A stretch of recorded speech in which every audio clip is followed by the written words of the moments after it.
മനുജ, നമ്മുടെ ശശി തരൂർ ഇന്ത്യയുടെ ശബ്ദമായിട്ട് ഇപ്പോൾ വിദേശ രാജ്യങ്ങളിലൊക്കെ പോവുകയാണ്. അമേരിക്കയിലൊക്കെ അദ്ദേഹം ബ്രസീലെല്ലാം ഉണ്ട്, US ഉണ്ട്. അതുപോലെ തന്നെ ഇവിടെ അദ്ദേഹം ഒരു പ്രധാനപ്പെട്ട ഒരു കാര്യം പറഞ്ഞിട്ടുള്ളതെന്ന് വെച്ചാൽ ഈ ഒരു സന്ദർഭത്തിൽ പറയുന്നത് എന്താണെന്ന് വെച്ചാൽ ഇന്ത്യയുടെ കാര്യങ്ങൾ വ്യക്തമായിട്ട് ഇവിടെ നമ്മുടെ നാട്ടിലൊക്കെ പലതരത്തിലുള്ള പ്രശ്നങ്ങളുണ്ടാകും, അതിനെക്കുറിച്ചുള്ള തർക്കങ്ങളുണ്ടാകും. പക്ഷേ നമ്മൾ രാജ്യത്തിൻ്റെ ഒരു പ്രതിനിധിയായിട്ട് വിദേശ രാജ്യങ്ങളിലേക്ക് എത്തുകയാണ്. അപ്പോൾ നമ്മുടെ ശബ്ദമെന്ന രീതിയിൽ അവിടെ എത്തുക, പാകിസ്ഥാന്റെ ഭീകരതയെ പരമാവധി തുറന്നു കാട്ടുക, അങ്ങനെ ഒരു സ്റ്റേറ്റ്മെന്റാണ് അദ്ദേഹം പറഞ്ഞിരിക്കുന്നത്.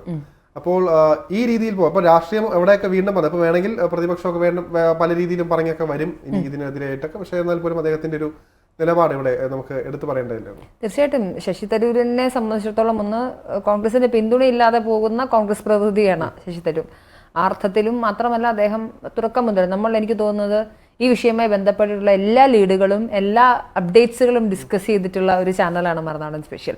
അപ്പം നമ്മളെ സംബന്ധിച്ച് ശശി തരൂരിൻ്റെ ഈ പ്രസ്താവനയും നമ്മൾ സംസാരിക്കേണ്ടതുണ്ട്.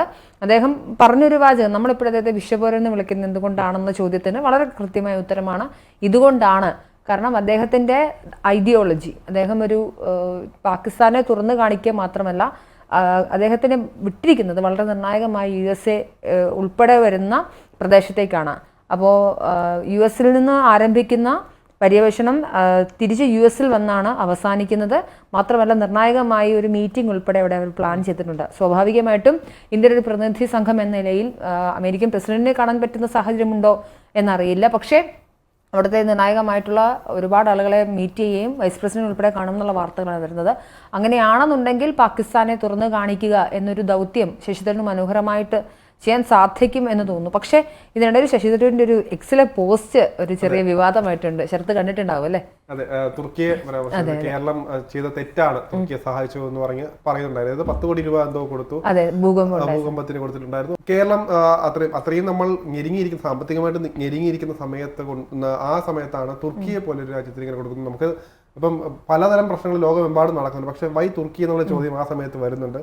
തുർക്കി പക്ഷെ അന്നത്തെ ആളുകൾക്ക് എന്താണ് തുർക്കിയായിട്ട്, അത് ഇന്ത്യയായിട്ട് എന്തെങ്കിലും പ്രശ്നങ്ങളുണ്ടോ? അപ്പൊ നമുക്ക് ഇതിന്റെ ഇപ്പൊ ഈ ഒരു പഹൽഗാം അറ്റാക്കിന് ശേഷമാണ്, ഓപ്പറേഷൻ സിന്ദൂറിനൊക്കെ ശേഷമാണ് തുർക്കിയും ഇന്ത്യയും തമ്മിലുള്ള സ്റ്റാൻഡിനെ കുറിച്ച് നമുക്ക് മനസ്സിലാകുന്നത്. ആ ഒരു കാലത്ത് അങ്ങനെ ഒരു സംഭവം ഉണ്ടായതുകൊണ്ട് തന്നെ ഒറ്റപ്പെട്ട സംഭവമായിട്ട് ചിത്രീകരിച്ചെങ്കിൽ പോലും അങ്ങനെ വലിയ രീതിയിൽ വാർത്തകളിലൊന്നും വന്നിട്ടില്ലായിരുന്നു. അതുകൊണ്ടാണ് ശശി തരൂർ കൃത്യമായിട്ട് ഈ ഒരു സമയത്ത് ഭൂകമ്പത്തിന്റെ കാര്യം വെച്ച് ഇതിപ്പോൾ കൃത്യമായിട്ട് പറഞ്ഞിരിക്കുന്നത്. അത് ചെയ്തത് തെറ്റായിരുന്നു. അത് പറയാൻ കാരണം അദ്ദേഹം ഇപ്പോൾ തുർക്കിക്കെതിരെയൊക്കെയാണ് സംസാരിക്കാൻ പോകുന്നത്. സ്വാഭാവികമായിട്ടും അതുകൊണ്ടാണ് ഇത് കണക്റ്റഡ് ആകുന്നത്. ഇപ്പം നേരത്തെ പറഞ്ഞ പോലെ തന്നെ പാകിസ്ഥാന്റെ കാര്യം മാത്രം പറയാനല്ല പോകുന്നത്. പാകിസ്ഥാനെ സപ്പോർട്ട് ചെയ്ത് ചൈനയും തുർക്കിയും കൂടി ലോകരാജ്യങ്ങൾക്ക് മുമ്പിൽ തുറന്നു കാട്ടുക എന്ന ലക്ഷ്യം കൂടി ശശി തരൂരിനുണ്ട്. അതുകൊണ്ട് തന്നെയാണ് കേരളം ചെയ്തത് തെറ്റായിപ്പോയി. അപ്പം നാളെ ഒരു കാര്യത്തിൽ ചോദ്യം ഉണ്ടായിരിക്കും. ഇപ്പോൾ ശശി തരൂർ ഇക്കാര്യം അവതരിപ്പിക്കുമ്പോൾ നിങ്ങളുടെ മുഖ്യമന്ത്രി 10 കോടി രൂപ അനുവദിച്ചില്ലേ, അപ്പോൾ എന്തിനാണ് നിങ്ങൾ അവരെ അല്ലേ ആദ്യം തിരുത്തേണ്ടതെന്ന് വന്ന് ചോദ്യം ഉന്നയിച്ചെങ്കിൽ അതിന് മുന്നാടിയായിട്ട് അദ്ദേഹം പറഞ്ഞൊരു കാര്യമായിട്ട് നമുക്ക് ഇതിനെ കണക്കാക്കാം. തീർച്ചയായിട്ടും. മാത്രമല്ല പ്രതിനിധി സംഘത്തിലെ വളരെ പ്രധാനപ്പെട്ട മറ്റൊരു വ്യക്തിയാണ് ജോൺ ബ്രിട്ടാസ്. പക്ഷേ ഇതിന് നേരെ തിരിച്ചിട്ട് അദ്ദേഹത്തിനോട് ഒരു മറുപടി പറഞ്ഞിട്ടുണ്ട്. എങ്ങനെയാണ് ഈ പ്രതിനിധി സംഘത്തിന് ഉള്ളിലുള്ള രാഷ്ട്രീയം എന്ന് വ്യക്തമാക്കുകയും കൂടെ ചെയ്യുന്നതാണ്. അദ്ദേഹം പറഞ്ഞ ശശി തരൂരിന് സെലക്റ്റീവ് അംനേഷ്യ എന്നൊരു പ്രയോഗം ഉപയോഗിച്ചിട്ടാണ് ശശി തരൂരിനെ ഡിഫെൻഡ് ചെയ്യുന്നത്. കാര്യം ഇന്ത്യ തുർക്കിക്ക് ഇങ്ങനെ ഒരു ഭൂകമ്പ പ്രതിസന്ധി ഉണ്ടാവുന്ന സമയത്ത് ഓപ്പറേഷൻ ദോസ്ത് എന്ന് പറഞ്ഞ് ഒരു ഓപ്പറേഷൻ സംഘടിപ്പിക്കുകയും ഇന്ത്യൻ മിലിറ്ററി നമ്മുടെ സജ്ജീകരണങ്ങൾ, സംവിധാനങ്ങൾ, പണം, മെഡിസിൻ അടക്കമുള്ള അവശ്യവസ്തുക്കളൊക്കെ കൊടുക്കുന്ന ഓപ്പറേഷൻ ദോസ്ത് നടത്തിയത്. അത് ഇന്ത്യ എല്ലാ രാഷ്ട്രങ്ങളോടും ചെയ്യുന്ന ഒരു ധർമ്മമാണ്. റീസെൻ്റ്ലി ഉണ്ടായ മലേഷ്യയിലായിരുന്നു ഭൂകമ്പം, അവിടെ ഉൾപ്പെടെ വളരെ പെട്ടെന്ന് തന്നെ ഏറ്റവും ആദ്യം ഓടിയെത്തുന്ന വിദേശ സംഘം ഇന്ത്യയുടേതായിരുന്നു എന്നുള്ളതാണ്. അപ്പം കേന്ദ്ര സർക്കാർ ചെയ്ത സഹായത്തെ നിങ്ങൾ ഇല്ലാതെ നോക്കാതിരിക്കുകയും എന്നാൽ കേരളത്തെ മാത്രം നിങ്ങൾ എന്തിന് പിൻ പോയിന്റ് ചെയ്ത് കുറ്റപ്പെടുത്തുന്നു എന്നുള്ളൊരു ശശി തരൂരിന് മറുപടിയായി ബ്രിട്ടാസിൻ്റെ ഒരു ചോദ്യം കൂടെ വരുന്നിടത്ത് ശശി തരൂർ പറഞ്ഞ സാധനം കറക്റ്റാണ്. ഞങ്ങൾ ഇന്ത്യക്കുള്ളിൽ ഞങ്ങൾക്ക് വ്യത്യസ്തമായ അഭിപ്രായങ്ങൾ ഉണ്ടാവാം, പക്ഷേ വിദേശത്തേക്ക് ചെല്ലുന്ന സമയത്ത് ഞങ്ങൾ രാഷ്ട്രത്തിന് വേണ്ടിയാണ് സംസാരിക്കുന്നത് എന്നുള്ളൊരു കാര്യം. പക്ഷേ ശശി തരൂർ ആ വിഷയത്തിൽ ഇങ്ങനൊരു അഭിപ്രായം, കാര്യം ഇതിനകത്ത് അങ്ങനെ ഒരു അഭിപ്രായം പറയാൻ പറ്റില്ല. ഈ കേരളം ചെയ്തത് അത്ര മനോഹരമായ മഹത്തരമായ കാര്യമായിട്ടൊന്നും എനിക്ക് തോന്നില്ല. തുർക്കി അല്ലാതെ ഒരുപാട് കേരളം എപ്പോഴും ഞാൻ പറഞ്ഞില്ല, കേരളം ഒരു ചക്രവർത്തിയുടെ കീഴിൽ സ്വയംഭരണമുള്ള ഒരു സംസ്ഥാനമല്ല, രാഷ്ട്രം പോലെയാണ് വർക്ക് ചെയ്യുന്നത്. അതെ, ഇവിടെ കേരളത്തിന്റെ കാര്യം പറയുകയാണ്. നമ്മൾ നേരത്തെ പറഞ്ഞ പോലെ തന്നെ കേരളം ഒരു സംസ്ഥാനമാണ്, ഇന്ത്യ എന്നുള്ളൊരു മഹാരാജ്യമാണ്. അത് കേരളത്തിന്റെ അടക്കം വരുന്ന ടാക്സും എല്ലാമാണ് അവരുടെ ഒരു വരുമാന മാർഗം. മാത്രമല്ല ഇന്ത്യയെ സംബന്ധിച്ച് മറ്റൊരു കാര്യം, സൈനിക ശക്തിയിൽ നമ്മൾ അത്ര പിന്നിലൊന്നുമല്ല. അപ്പം നമ്മൾ ഇത് UN-ഉമായിട്ട് റിലേറ്റ് ആയിരിക്കുന്നുണ്ട്. മാത്രമല്ല അവരുടെയൊക്കെ നിർദ്ദേശാനുസരണം മാത്രം നമ്മൾ ഇറങ്ങുന്നത്. ഒരു സ്ഥലത്ത് ഇപ്പൊ നമുക്ക് തുർക്കിയിലാണെങ്കിലും സൈനിക ശേഷിയിൽ അവർ ആൾബലത്തിലായാലും വലിയ ഇപ്പൊ ഇന്ത്യയോടൊപ്പം ഒന്നും എത്തുന്നില്ല. സ്വാഭാവികമായിട്ട് ഒരു കാഷ്വാലിറ്റി ഉണ്ടായി കഴിഞ്ഞാൽ നമ്മൾ ഇറങ്ങും. അത് സ്വാഭാവികമാണ്. നമുക്ക് അതിന്റെ ഏറ്റവും വലിയ ഉദാഹരണമാണ് ഇപ്പോൾ വയനാട്ടിലൊക്കെ ഈ ഇതുണ്ടായപ്പോൾ ആരും പറഞ്ഞിട്ടില്ല സൈന്യം ഇറങ്ങിയത്, അവരായിട്ട് ഇറങ്ങുന്നതാണ്. കാരണം മനുഷ്യന്മാരായിട്ടാണ്. ആർമിക്കകത്ത് അങ്ങനെ ശത്രുവും മിത്രം അങ്ങനെയല്ല, അവരെല്ലാവരും മനുഷ്യരായിട്ട് കാണും. മാത്രമല്ല ശത്രു ആ രീതികളുണ്ട്. നമ്മളതുപോലെ നമ്മൾ ഇന്ത്യ എന്ന് പറയുന്നത് നമ്മൾ ഇതിനകത്ത് ഒതുങ്ങി കൂടുന്ന ഒന്നല്ല. നമ്മൾ നേരത്തെ പറഞ്ഞ പോലെ ഇന്ത്യ എന്ന് പറയുമ്പോൾ ആഗോളതലത്തിൽ നമുക്കൊരു വാല്യൂ ഉണ്ട്.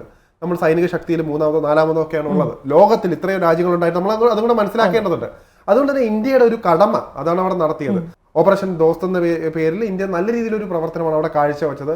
നേരത്തെ പറഞ്ഞു ആദ്യ സമയങ്ങളിൽ, അതായത് തുർക്കിയിൽ ഇത്ര പിടിച്ചു കുലുക്കുന്ന സമയത്തേക്ക് ഏതാണ്ട് 56,000-ലധികം പേര് കൊണ്ടാണ് വെച്ചത്. ആ സമയത്ത് തുടക്കം തന്നെ ഇന്ത്യ കൃത്യമായി അതിനകത്ത് ഇടപെട്ടു. അങ്ങനെ ഇപ്പൊ നേരത്തെ പറഞ്ഞ പോലെ തന്നെ ലോകരാജ്യങ്ങൾക്കിടയിൽ വേറിട്ടൊരു പേര് കൂടി ഇന്ത്യക്കുണ്ട്.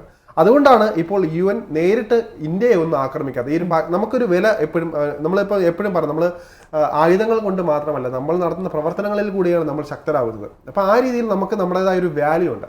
ഇപ്പൊ ശശി തരൂർ പറഞ്ഞതിന് ബ്രിട്ടാസ് ഇതുകൊണ്ട് മറക്കേണ്ട കാര്യങ്ങളോ ഇല്ല എന്ന് എനിക്ക് തോന്നിയിട്ടുണ്ട്. ശശി തരൂർ പറഞ്ഞ യാഥാർത്ഥ്യം അതിനകത്തുണ്ട്. കാരണം നമുക്ക് എന്തെങ്കിലും അടിസ്ഥാനപരമായിട്ടുള്ള പ്രശ്നങ്ങൾ ഇവിടെ നിലനിൽക്കുന്ന സമയത്താണ് ഇത്തരത്തിൽ പണം കൊടുത്തത്. നമ്മൾ സാമ്പത്തികമായിട്ടുണ്ടെങ്കിൽ കുഴപ്പമില്ല, സാമ്പത്തികമായിട്ട് ഞെരുക്കം അനുഭവിക്കുന്ന സമയത്ത് നമുക്ക് തിരിച്ച് പ്രത്യേകിച്ച് ഉപകാരമൊന്നും ഇല്ലാത്ത തുർക്കിക്ക് കൊടുക്കുമ്പോൾ തിരിച്ചെന്തെങ്കിലും ലാഭം ഉണ്ടെങ്കിൽ കുഴപ്പമില്ല. ആ രീതിയിലൊക്കെ വരുമ്പോഴാണ് അവിടെ ചോദ്യം ഉയർന്നത്. അതാണ് സ്വാഭാവികമായിട്ടും ശശി തരൂർ ചോദിച്ചത്.